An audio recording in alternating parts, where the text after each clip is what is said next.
Now, the present application is a matter of great importance to all parties concerned. Lisusiwe kumqulu wamatyala angxamisekileyo inyathelo lomthetho lebesakuba ngumkhuseli woluntu uadvocate Busisiwe Mkhwebane lokufuna ukuhlawula izigidigidi zerandi zokuyeka emsebenzini.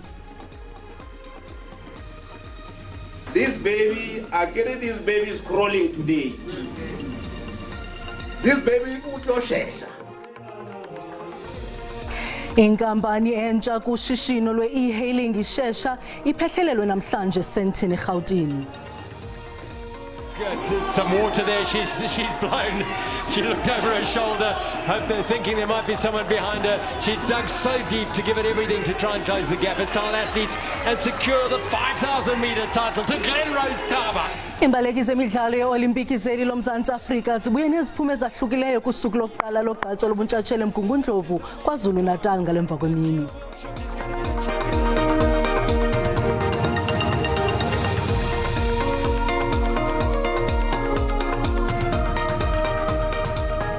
Molweni emakhaya nankuvimbe esenilungiselele wona ngokuhlwanje. Lisusiwe kumqulu wamatyala angxamisekileyo inyathelo lomthetho lobesakuba ngumkhuseli woluntu advocate Busisiwe Mkhwebane lokufuna hlawula izigidigidi zerandi zokuyeka emsebenzini de lomba wabelo omnye umhla iofisi yomkhuseli woluntu ihlawuliswe indleko. Ukuvuka kwelinyathelo lika-advocate Mkhwebane lokufuna ukuhlawulwa le mali athi uselungelweni layo kuphela kungekho ifuna ukugoba uphondo phakathi kwegqwetha lakhe nele ofisi yomkhuseli woluntu de yayijaji enikumkhombandlela ngalomba. Now, the present application is a matter of great importance to all parties concerned. It raises issues of a complex nature before this court. And then the outcome of these proceedings holds serious consequences for both the parties before the court. On the side of the respondents, if the relief is to be granted, it will have an impact on further matters that might be placed before this court in future of a similar nature. Igqwetha likaMkhwebane lityhole iofisi yomkhuseli woluntu ngokungathobeli ngokodwa ixesha ebelisike lokudlulisa iinkcukacha. I raised it with my learned friend because I wasn't sure if he was aware. I said, well, you can't give us an answering affidavit, you must give us the record. It was on that occasion that the record was promised to be given on Monday. Xa ibuzwa iofisi yomkhuseli woluntu ngokusilela ukuthobela igqwetha lawo likhana ngexesha elithe noko belingaqigqwanga. The first question is, did the applicant formulate reasonable time frames? Now, is it your case that it was not reasonable? Absolutely not. If we examine that at paragraph 11. Iofisi yomkhuseli woluntu iyalelwe ukuba ize neenkcukacha nezizathu zokuba ingafuni ukumhlawula uMkhwebane phambi komhla we-19 ku-April ngomso lo usayo. Umphathiswa wezombane uGqirha Kgosientsho Ramokgopa uthi amagingxigingxi kubuxhakaxhaka bokuphehla nokuhambisa umbane kwisizwe aphazamisana nokuphunyeleliswa kwamaphulo ezamandla nezendalo. Ebethetha eKenhardt keMntla Koloni kusungulo lobuxhakaxhaka bezamandla ngemitha yelanga nakumaphulo okugcina ibhetri kwihlabathi. Imikrozo ngemikrozo yobuxhakaxhaka bepaneli zelanga ziqhagamshelana nelona ziko logcino lwebhetri elikhulu kweli. Eliziko livelisa iikilowatts ezingaphaya kwewaka ngeyure okanye ngaphaya kwesigaba esinye sikacimicimi. Iziko iScatec laqala ukuvelisa umbane oya kubuxhakaxhaka bokuphehla nokuhambisa umbane kwilizwe kweyomnga ukutsho ngoDisemba unyaka ophelileyo. The project is over designed. By that I mean at any given time, especially now, is producing more than what it's dispatching, what is making available to the grid. With our engagements, and I like the attitude of the minister that we won't be able to have money to build that grid network out of the fiscal. So we'll have to look for alternative sources of funding. Iphondo laseMntla Koloni liseke amaphulo wezamandla ngendalo afika kumyinge ka-60%, ukanti kusekho asephantsi kwezicwangciso zokuba aphunyeleliswe kwakusonjululwa ingxubakaxaka ezikubuxhakaxhaka bokuphehla nokuhambisa umbane kwisizwe. Now that we see that the South African market is starting to deregulate, obviously on the one hand side, we continue to have the REAP tender rounds. I mean, round 7 is coming out later this year, then we're expecting round 8. We have tender rounds on battery storage, round 2 and 3 probably happening this year as well. ukanti kuvuleke amathuba engqesho angaphaya kwama-2,000 ngexesha bekusakhiwa eliphulo logama abantu abangama-80 baza kufumana imisebenzi esisigxina ukuqinisekisa ugcino nocwangco kule ndawo. Kwisiganeko sakutshanje esibandakanya ukudutyulwa kwabantu eKapa, basibhoza abantu abadutyulwe kwiziganeko ezithathu ezahlukeneyo eKhayelitsha kwiCape Flats. Kwenye indawo amapolisa afumene umzimba wenkosikazi kunye namadoda amane benamanxeba embumbulu.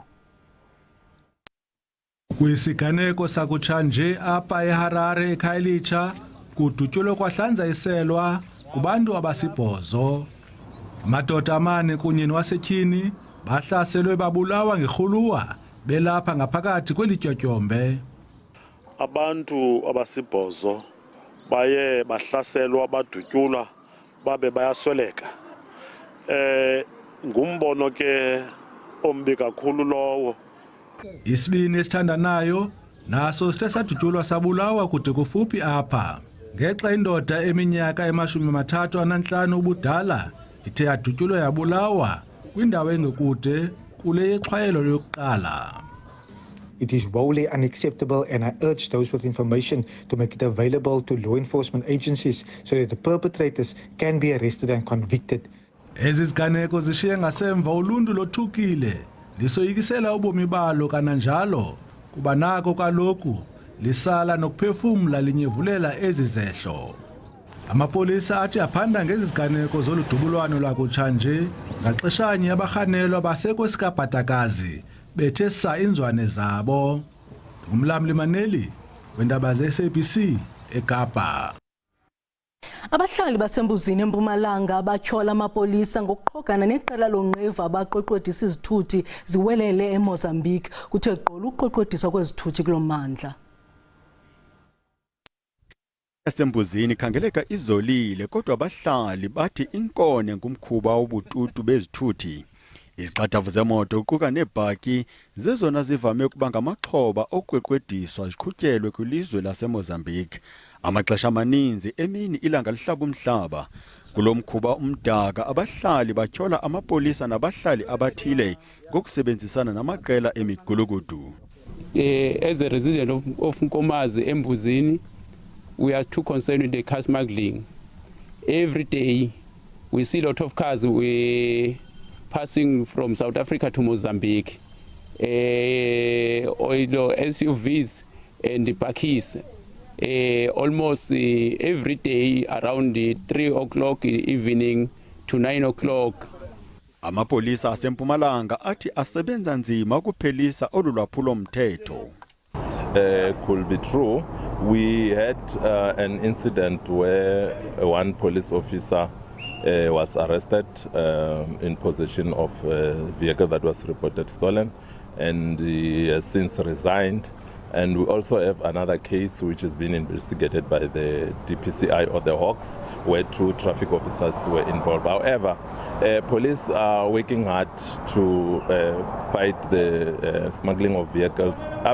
From January up to now, there are more than 500 vehicles that have been recovered. I should indicate that most of these vehicles, they come from other provinces. Kusenjalo kule veki ephelileyo eNkomazi kubulewe abantu abahlanu ngabahlali nekukholeleka kuba zincakuba zobututu bezithuthi. Abahlali bamemelela imbonakalo yamapolisa kulo mmandla.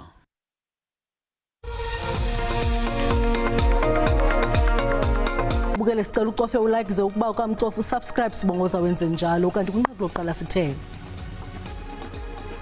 Lisusiwe kumqulu wamatyala angxamisekileyo inyathelo lomthetho lobesakuba ngumkhuseli woluntu Advocate Busisiwe Mkhwebane lokufuna ahlawule izigidigidi zerandi zokuyeka emsebenzini de lo mba wabelwe omnye umhla. Iofisi yomkhuseli woluntu ihlawuliswe indleko. Inkampani entsha kushishino lwe-e-hailing ishesha iphehlelelwe namhlanje eSandton eRhawutini. Le nkonzo yeeteksi ezifumaneka ngokusebenzisa i-intanethi nephekwe kweli loMzantsi Afrika iza kukhuphisana ngqo neenkampani zehlabathi esele zingomakhwekhwetha kule nkonzo ezifana no-Uber neBolt. Kusungulwa inkampani entsha yenkqubo yezothutho lwabucala i-e-hailing ngabulamakhumsha nebizwa ngeShesha. Le nkampani intsha ijoliswe kusombululeni ingxaki yokuxinana kwezithuthi ezindleleni phakathi kweeteksi zikawonke-wonke nezithuthi zabucala ze-e-hailing. Ukanti abanini bale nkampani ngababesakuba kwicandelo lezothutho likawonke-wonke nabasekulo sithetha nje. Akere this baby is crawling today. Yes. This baby utloshesha. Luchithe inyanga eziliqela uphando lujoliswe ukusombulula imingeni ekhoyo kwelicandelo nequka inkxalabo ngokhuseleko nokuguquguquka kwamaxabiso. The price increase during the busy days, the high demand, and the security, of course. So every time as an e-hailer, I would check if the driver is new or not new, check their rating and so forth. So to overcome all these obstacles, we fix the pricing based on kilometers driven, regardless of the time. Le nkampani intsha yeShesha ithi ifuna ukuphucula elicandelo. Our vision extends beyond mere profitability. We seek to empower our e-hailing operators. Kulindeleke ukuba iShesha iqalise ukusebenza kule nyanga izayo. Umphathiswa wezekhaya uGqirha Aaron Motsoaledi uncedise kwinkqubo yonikezelo lwamaxwebhu ezazisi kuluntu lwaseRhanyisa kuMntla Koloni okukusemva kokusasazwa eSABC apho kwakubikwa ngoluntu oluswela iinkonzo zelisebe. Umphathiswa uMotsoaledi egudlana noluntu lomasipala iKagiso Molopa ngenkqubo emayilandelwe kwizicelo zamaxwebhu wafumaneka kwisebe lemiba yezekhaya. Ngethamsanqa abo bebeswele okuninzi bathe balufumana uncedo lushicelelwa kwizazisi zabo. It so happened that I've got a program which started in August 2022 where I go from villages, especially rural villages, because those problems they were mentioning there are very common for rural villages for various reasons, and some of them are caused by a lack of knowledge of procedures in government. Abathe balifumana uncedo bebichulumancile leliphulo. Bagolo ke krile birth certificate ya ngwana. Ha ke krile yana ke thabile. She says she received her child's birth certificate. She's very happy that she got it. Now she's going to submit her child's ID number at school and apply for social grants. uJohn Sisinogang noneminyaka engama-60 ngomnye wabantu abebeswele inkonzo zikarhulumente. Akasebenzi kwaye uphila ngokucholachola pha naphaya.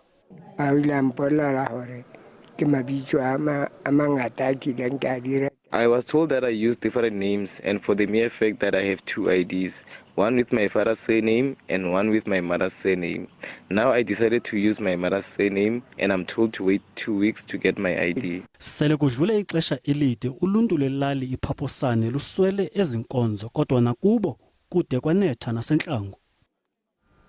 Iqela i-Action SA lithi liza kuziphelisa iarhente ezifunela abantu umsebenzi ukuba ngaba lingavotelwa lingene lulawulweni. Umgqatso weliqela kwisikhundla sokuba inkulu baphathiswa KwaZulu-Natal uMnumzana Zwakele Mncwango ukuthethe oku kubaxhasi beliqela eThekwini. Uthe umsebenzi onogada nabacoci mawenziwe isigxina.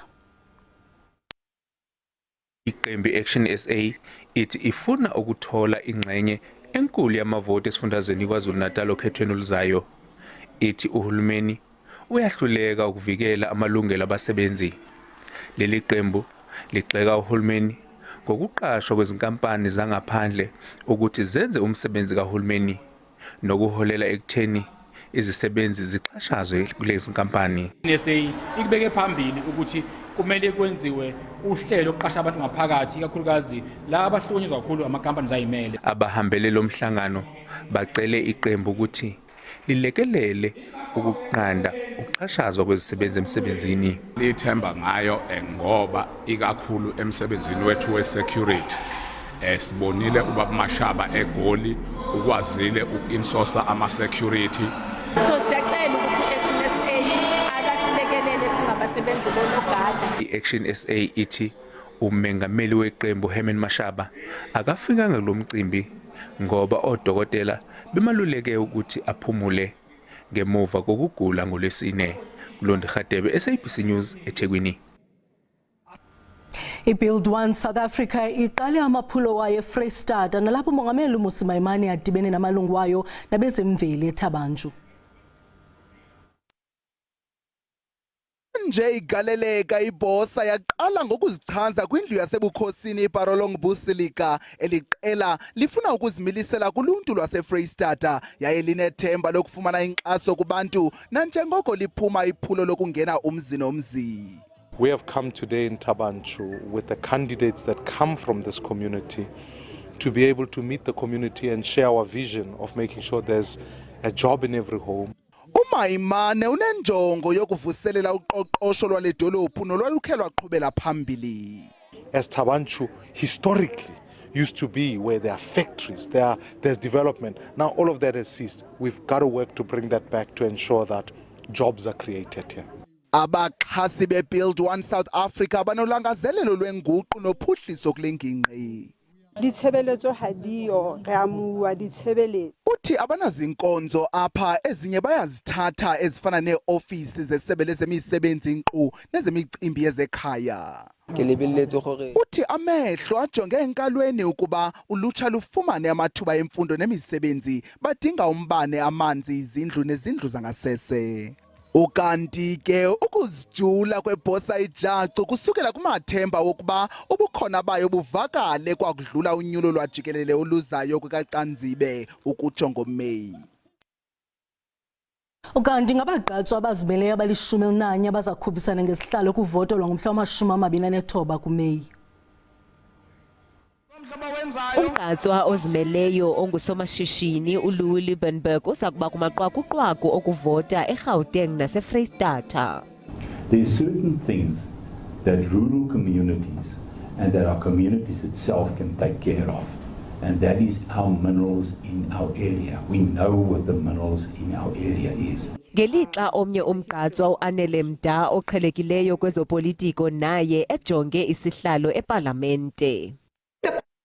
Of the past, I'm not offending anyone. It means we're not doing anything. And if the people that designed this system to be how it has been up until now, they are happy with how it is, it means again we are not doing the necessary change that we have committed to do. Kusenjalo iChantliziyo uZakhe Ahmad obenze umqulu wezithembiso wakhe eNtshona Koloni kule veki iphelileyo uthi ukuba angafumana isihlalo eParlamente angathanda ukuba kwikomiti yenkcitho karhulumente. What I think government has taken away from all working class people is dignity. And that dignity has to be restored. And it can only be restored by working class people working together. Ababagqatswa abazimeleyo kwakunye nabanye abasibhozo baza kuba nomsebenzi omkhulu oqinisekisa kwababhalisele ukuvota abazizigidi eziyi-27.7 ukuba bawulungele kusini nalo msebenzi. Nanjengokwasele iminyaka engama-30 eli liphila phantsi kolawulo lwesininzi, indima negama lamanesi nayo ithe yafumana ukuphakanyiswa okukuza ngokwenzame zesebe lezemidlalo nenkcubeko. Eli phulo liza kuziswa kwiindawo ngeendawo kuzo lonke ngeenzame zokwakha ubumbano. Ingxoxo-mpikiswano ejolise ekufundiseni uluntu ngokubaluleka kwendima yomongikazi kweli. Le ngxoxo ikwafuna unikeza ubulungisa kweli candelo ngenjongo yokugcina imbali yomongikazi ngexesha lomzabalazo. Abona abantu badlale indima ingakumbi enkululekweni yoMzantsi Afrika abangamanesi abekho kwi-history yamanesi. Silapha ke uqinisekisa into yobana kuyarekhodishwa, kuyaxoxwa ukwenzela uba kudityaniswe kuboniswane. Abasebenzi bezempilo bahlaba ikhwelo kumasebe karhulumente ukuba asebenzisane ukuqubisana nolwaphulo-mthetho abajongene ngqo nalo mihla le. Situations we are having the hospital board and the hospital clinic committees. So we are appealing as to the department that the society should take care, should assist the department in making sure that the nurses, in fact all the healthcare employees are safe. We are having EMS. Ingxoxo-mpikiswano iza kusingathwa nakummandla waseMonti naseMthatha. Kunaba ze-SABC noLwando Nomoyi ndiseGqeberha. Kwezemidlalo imbaleki zemidlalo ye-Olimpiki zelilo Mzantsi Afrika zibuye neziphumo ezahlukileyo kusuku lokuqala logqatso lobuntshatsheli eMgungundlovu KwaZulu-Natal ngalemva kwemini. Ezinye zembaleki zifudumezela imisitho emikhulu kwihlabathi, ezinye zikumalungiselelo ukuzibekela indawo kwimidlalo ye-Olimpiki eParis. Kanti ke mawethu masixolise ngempazamo esiyenze ngomphathiswa wezenkcubeko eMpuma Koloni uNonceba Khontsiwe Nxe. Ngaloo ndlela siuqongqothile uvimba wangokuhlwanje sinikhumbuze ezangomso ziza noxa bethu ngesiZulu. Kamnandi mawethu.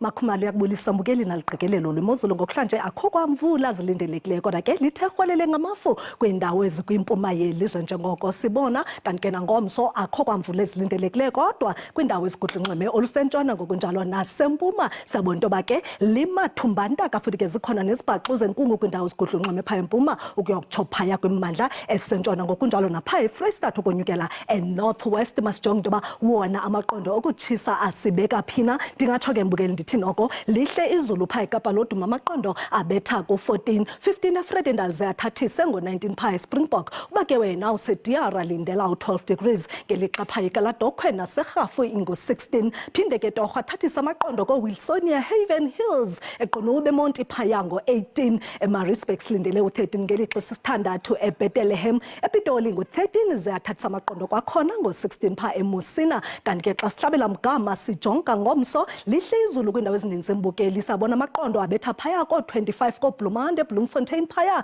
29 omhle Vryburg ngokunjalo napha eMahikeng. Kanti ke phaya eMusina ngu-32 ngelixa ePhalaborwa ingu-34. Xa sehla sijonga phaya eMpuma Koloni ndingatsho nakhona noko ndithi lihle izulu amaqondo abetha phaya ko-29 koVetlist phaya ngokunjalo nako-Westbourne eKomani phaya eNxuba ngu-31 ngelixa eMakhanda ingu-28. Ukuba ke wena mbukeli useGqeberha lindela nje u-25 omhle. Kapa lodumo ngu-28 ziyathathisa amaqondo ngu-33 phaa eVostile. Siyabona ke kuyatshisa ngo-35 phaya eFredendal. Uba ke wena mbukeli uphaya eCalvinia ngokunjalo naseSpringbok lindela u-33. Kamnandi mawethu.